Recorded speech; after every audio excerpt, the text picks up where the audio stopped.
Зошто се вапцаат јајца за Великден? Вчера, денес, утре. Кој кога може ги вапца великденските јајца? Првото јајце се вапца обично во четврток и тоа е со црвена боја како символ на невино пролеаната крв на Спасителот. Вапцањето јајца е еден од најстарите христијански обичаи кој се почитува и ден денес. Обичајот за вапцање великденски јајца и во денешно време кога се може да се купи, се почитува строго во домовите на христијанските верници.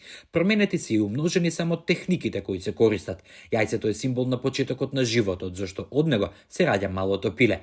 Има податоци дека уште христијаните од Месопотамија практикувале обичаи кога приготвувале црвени пасхални јајца.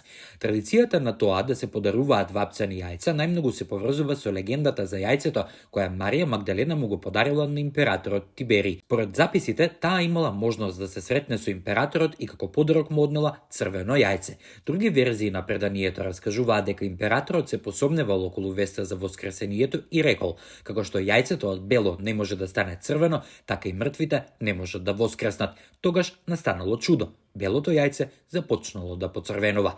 Според некои обичаи, првото јајце се чува цела година за здравје на домот. Второто јајце исто така е црвено и тоа се остава во црква во сабота навечер. На Велики петок не се работи апсолутно ништо. Се тера строг пост, а препорачливо е да не се јаде ништо, а месо и алкохол се строго забранети.